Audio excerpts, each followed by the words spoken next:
ఐఐటీలో IIITలో BTech చేయాలనేది మీ డ్రీమా? అయితే ఇది ఇండియాలో ఒకే ఒక యూనివర్సిటీ వల్ల సాధ్యం. అదే జేకే లక్ష్మీపతి యూనివర్సిటీ. ఇప్పుడే సంప్రదించండి. రాజస్థాన్‌లో ఓ 13 ఏళ్ల చిన్నారి మీద 5 రోజుల పాటు 32 మంది కలిసి అత్యాచారం చేశారు. అఘాయిత్యానికి పాల్పడ్డారు. అత్యంత నీచమైన, హేయమైన ఘటన ఇది. దీని మీద అసలు ఏం మాట్లాడాలి, ఎలా మాట్లాడాలో కూడా అర్థం కావట్లేదు. అలాగే అలాంటి నీచులకి ఎంత శిక్ష వేసినా అది తక్కువే అవుతుంది. బట్ చట్టం దృష్టిలో అయితే ఒక శిక్ష ఉంటుంది, అదైతే ఖచ్చితంగా పడుతుంది. వాళ్ళు దాని నుంచి అయితే తప్పించుకోలేరు. ఇదే విషయం మీద మనతో మాట్లాడడానికి ప్రముఖ సైకియాట్రిస్ట్ డాక్టర్ కళ్యాణ్ చక్రవర్తి గారు ఇప్పుడు మనతో పాటు ఉన్నారు. ఒకసారి ఆయనతో మాట్లాడదాం. డాక్టర్ గారు నమస్తే అండి. నమస్తే మేడం. ఏంటి సార్ అసలు ఘోరాతి ఘోరం, 5 రోజుల పాటు ఒక పాప స్కూల్ నుంచి వస్తుంటే ఆటో డ్రైవర్ కిడ్నాప్ చేసి ఆ పాపను తీసుకుపోయి ఒక హోటల్లో అతనికి అమ్మేస్తే, అతను ఆ హోటల్లో కాకుండా అక్కడి నుంచి ఒక 4-5 హోటల్స్కి ఆ పాపను అమ్మి 32 మంది 5 రోజుల పాటు అత్యంత దారుణంగా అఘాయిత్యానికి పాల్పడ్డారు ఆ పాప మీద. ఆ పాప కండిషన్ ఇప్పుడు సీరియస్గా ఉంది. ఏంటి సార్ అసలు ఎలా అర్థం చేసుకోవాలి? అంత చిన్న పాపను చూస్తే అట్లాంటి ఆలోచన ఎందుకు వస్తుంది? అసలు వీళ్ళ మైండ్ ఎలా ఉంటుంది? వీళ్ళకి ఎలాంటి ట్రీట్మెంట్ అవసరం పడుతుంది? వీళ్ళకి ఎలాంటి శిక్షలు వేయాలనేది ఎలాగూ కోర్టులు చూసుకుంటాయి, డౌట్ లేదు అందులో. బట్ వాళ్ళు అసలు ఏ మైండ్లో, ఏ స్టేటస్ ఆఫ్ మైండ్లో ఉండుంటారు వాళ్ళు? ఎంత నీచమైన మనస్తత్వం కలిగితే ఇంత దారుణానికి ఒడిగడతారు? వాళ్ళ కొంపల్లో లేరా సార్ పిల్లలు? మంచి మాట చెప్పారు మేడం. మేడం ఒకటి అంటే దీన్ని ఎలా విశ్లేషించాలి అనేది ఒకటైతే, రెండో అంశం ఏంటో తెలుసా మేడం? మనం ఇదివరకు ఏమనుకునే వాళ్ళం, ఈ పిడోఫైల్స్ ఎవరైతే కనుక సెక్షువల్ డిజైర్స్ ప్రత్యేకంగా పిల్లలు, వీళ్ళు పిడోఫైల్స్ ఏంటండి, ఆడది కనిపిస్తే చాలు, అదే కదా, అది ఆవిడ 8 years అవనివ్వండి, 6 years అవని, 80 అవనివ్వండి, ఏదన్నా 80 అయినా సరే, 8 అయినా 80 అయినా అలా సంబంధం లేదు. కామంతో కళ్ళు మూసిపోవటం ఒకటి. సో ఇదివరకు ఏమనుకునే వాళ్ళం, వీరు ఎక్కడో 1,00,000కో 1,00,000కో ఒకళ్ళు ఉంటారేమో, దరిద్రులు దుర్మార్గులు, వీళ్ళు పుట్టుకే తప్పు, వీళ్ళు పెంపకం తప్పు, లేదంటే వీళ్ళు కాలి బూడిదైపోని ఇలా అనుకున్నాం. కానీ ఒకే ప్రాంతంలో, చాలా చిన్న ప్రాంతంలో, నాకు అర్థమైనంత వరకు అదేం పెద్ద రకరకాల ప్రాంతాలు కాదు, వాడేమి 100 kilometers ఆటో వేసుకుని ఆ అమ్మాయిని తిప్పుండడు. దగ్గర ఉండేటటువంటి చాలా చిన్న ప్రాంతంలో వితిన్ 2 to 5 kilometers రేడియస్ అని అనుకుందాం, రేడియస్ పరంగా 32 కామాంధులు దుర్మార్గంగా ఉన్నారు అంటే కనుక, వడబోస్తే కనుక ఆ చుట్టుపక్కల ప్రాంతాలు, ఊర్లో ఎంతమంది ఉన్నారు అంటే, యూజువల్గా మనం ఏదైనా స్టడీ చేసినప్పుడు మొత్తం ఊరు ప్రాంతం అంతా స్టడీ చేయలేం కాబట్టి శాంపుల్ స్టడీ చేస్తూ ఉంటాం మేడం. అంటే ఎంతమందికి జబ్బు ఉంది, ఎంతమందికి మెడిసిన్ పనిచేస్తుంది, ఎంతమంది ఈ ఆలోచన శైలి ఉంది. ఒక్క శాంపుల్లో మేము 32 మంది పాటు కేవలం ఒక మైనర్ ఆడపిల్లల్ని బలాత్కరిద్దాం అనేటటువంటి ఆలోచన వచ్చిన వాళ్ళు తీసి పక్కన పెడితే, ఆలోచనని యాక్షన్ ప్లాన్లోకి మార్చుకునేటటువంటి 32 మంది ఒక చిన్న ప్రాంతంలో దొరికారంటే, ఆ ప్రాంతాన్ని కొద్దిగా ఎక్స్పాండ్ చేసుకున్నా, లేదంటే ఈ కార్యక్రమానికి అవకాశం లేక ఒడిగట్టలేనటువంటి ఆలోచన ఉన్నటువంటి మందిని తీసుకుంటే ఎన్ని లక్షల మంది ఉంటారు మేడం? అంటే ఎక్కడ పోతుంది? ఒకటి దీన్ని ఎలా విశ్లేషించాలి డాక్టర్ గారు? దీన్ని ఏమనాలి అంటే, క్రూరత్వాన్ని, దుర్మార్గత్వాన్ని ఎంత విశ్లేషించినా ఫైనల్గా డయాగ్నోస్ అయ్యేది ఆ 2 పదాలు. ఎందుకంటే దానికి జబ్బు అని పేరు పెడితే కనుక బహుశా వాళ్ళకి క్షమించేసేటటువంటి పరిగణలోకి వెళ్ళిపోతూ ఉంటుంది. ఎందుకు జబ్బు అని పెట్టాలి? వాడికి అంత కామపిచ్చి ఉన్నప్పుడు, అంత కక్కుర్తి పడినప్పుడు ఒకటైతే చెప్పుకోవాలి, ఏంటంటే మేడం, వాళ్ళకు ఉండేటటువంటిది ఎప్పటి నుంచో దాగి ఉన్నటువంటి ఆ సెక్స్ పరమైనటువంటి ఆలోచనలు, ఆ కోరికలు ఏదో విధంగా తీర్చుకోవాలనేటటువంటి తపన ఎప్పటి నుంచో ఆ కోరికను తీర్చుకోవటానికి, అంటే రోజు వాళ్ళందరికీ 32 మందిలో భార్యలు ఉండుంటారు, అంతే కదా, పిల్లలు కూడా ఉండుంటారు, ఆడపిల్లలు ఉండుంటారు, రోజు కార్యక్రమాలు జరుగుతూనే ఉంటాయి ఆ ఇంట్లో. కానీ వాళ్ళు ఎప్పటి నుంచో దాగి ఉన్నటువంటి ఒక కొత్తదనం, ఆ పద్ధతి కాకుండా ఇంకో పద్ధతిలో రావాలి, నా భార్య వయసు కాకుండా దానికంటే చిన్న వయసు ఉండాలి, ఆవిడకంటే చిన్న వయసు ఉండాలి, మైనర్ అయి ఉండాలి. అంటే పిడోఫైల్స్లో కామన్గా ఉండేటటువంటి ఆలోచన శైలి ఇదే. They don't want a woman, they want a minor woman, they want a virgin woman. ఆ అమ్మాయి ఒక చిన్నపిల్ల అయి ఉండాలి. ఆ బాధతో, వీడు పడేటటువంటి ఆ కామ ఏమంటారో, పిశాచితనం అని అంటారో ఏమో నాకు తెలియదు, కానీ ఆ బాధతో ఆ మనిషి ఏడవాలి, రక్తస్రావం జరగాలి, ఆ చేసేటటువంటి కార్యక్రమం పరంగా ఆ బిడ్డ చనిపోయినా పర్వాలేదు.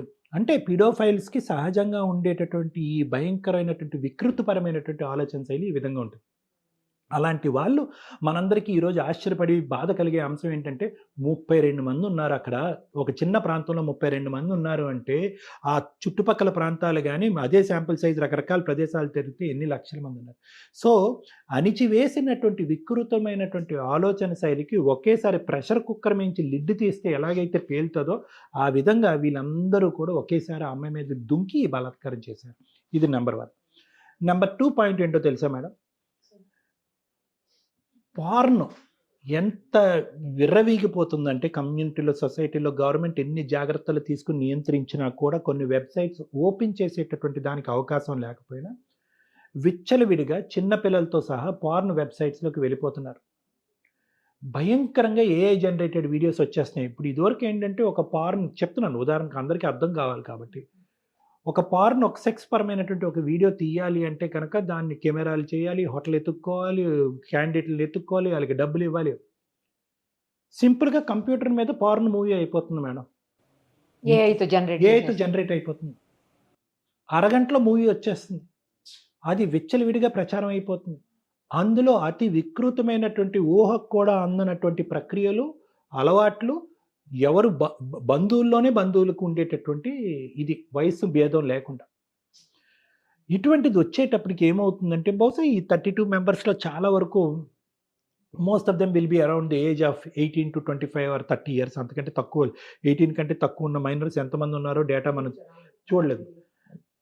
వీళ్ళందరికీ ఏంటంటే ఈ చూసి దీన్ని ఎక్కడో చోట మనం ఎక్స్పెరిమెంట్ చేయాలి. చేస్తే అలా ఉంటుంది. అది ఒకటి. రెండోది ఏంటంటే తెలుసా మేడం, ఈ కామం అనేటటువంటిది, ఈ పిడోఫీలియా అనేటటువంటిది ఒక మాస్ హిస్టీరియా లాంటిది అనమాట. అందులో ఆ 32 మందిలో ఒక 50% మంది ఏం ఉండదురా అని చేసేవాళ్ళు, ఇంకో 50% మంది పరిణామాల గురించి కొద్దో గొప్ప ఆలోచించేటటువంటి బ్యాచ్. ఈ రెండో బ్యాచ్ని ఫస్ట్ బ్యాచ్ భయంకరంగా ఇన్ఫ్లుయెన్స్ చేస్తాడు. వాడు చేసి తప్పించుకున్నాడు, వీడు చేసి తప్పించుకున్నాడు, మనం అనుభవిద్దాం, తప్పించుకుందాం. So hysteria. సరే, ఏదైనా తప్పే, నేరం నేరమే, ఘోరమే కాదనట్లేదు.